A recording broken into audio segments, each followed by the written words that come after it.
આવું બોલી શકે? અત્યારે તો માતા આવે ને તમે જોવો છો ને, માતા ધૂણે છે ને.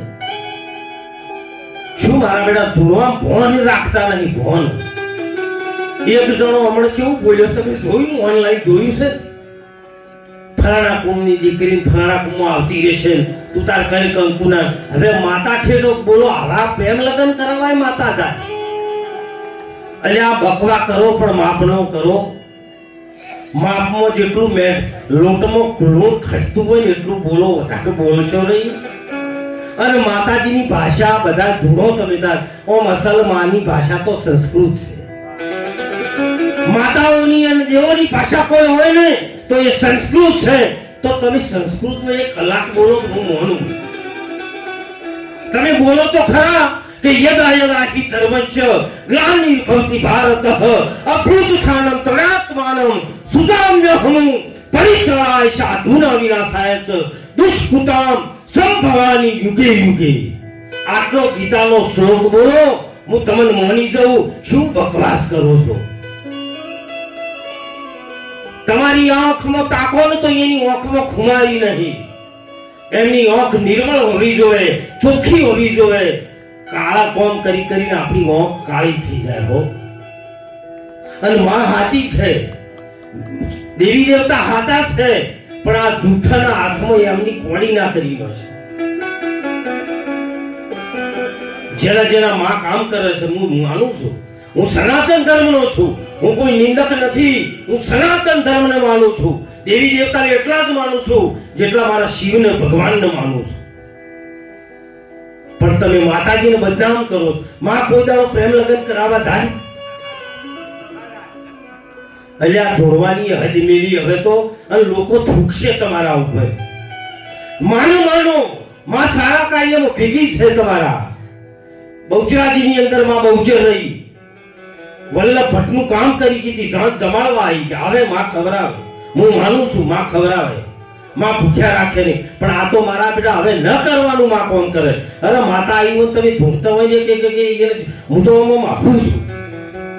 હું જ્યારે એમને જોઉં છું તો મને હસવું આવે કે આ દેશની દશા બગડી ગઈ. મારો દેશ એક ઋષિ મુનિઓનો દેશ છે. આ દેશ છે સંતોનો દેશ છે. આ દેશ છે એ કલા પ્રેમીઓનો દેશ છે, સંગીત પ્રેમીઓનો દેશ છે. અને મારા બેટા દેશી ભાષા ફૂકે રાખે છે. કોઈ એના પર વ્યાકરણ નહીં, કોઈ છંદ નહીં, કોઈ રાગ નહીં. ખમાન મજા કઈ ઊભો થઈ જાય એટલે બીજાનો મારો આવે. બસ ખમાન મજા અને હવની ભાષા ફૂંકતા રાખ.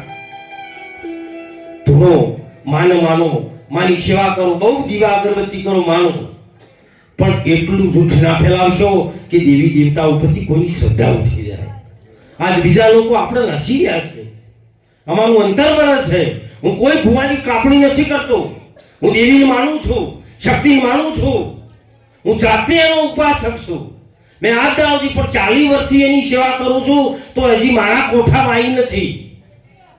અને હું માને સેવા હાથ જોડીને કહું છું કે માં આવતીને આ શરીર નાનું પડે. તારી સેવા કરું એ જ આ શરીર તને ખમી શકે. આ ખમી કે એની આની તાકાત છે. એક પવન આવે છે તો નહીં ખમી એકતા, એવા 85 પવન આ શરીરમાં કામ કરે છે.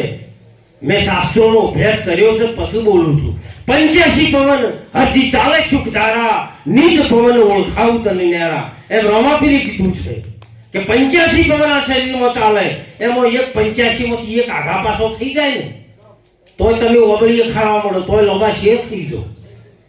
ખાવા, નાવા, પીવા, ધાવા બધા ચેડે વાહ એટલે વાયુ, વાહ એટલે પવન. બધા પવન છે. બગાઉં કો સિંહ ખો એ પવન છે. આવા 85 પવન ઓનો કોમ કરે છે. પણ આ ભુવનો પવન ચિયો છે ને એ હજુ ક્યાં મને જ જડ્યો. આ 85 ના બહારનો પવન છે.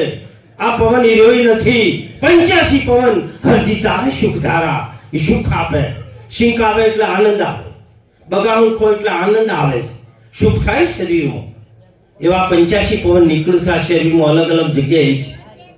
તો એ પવનની કદર નહીં. પેલો અસુવાનો આખોટો કરે ને એને પવન ન જ કીશ. આયો શું પવન, જો શું આવે છે પવન, જાય છે પવન, ને ભૂવો તો પૂરો ઠાકોર બેસી ગયો હોય.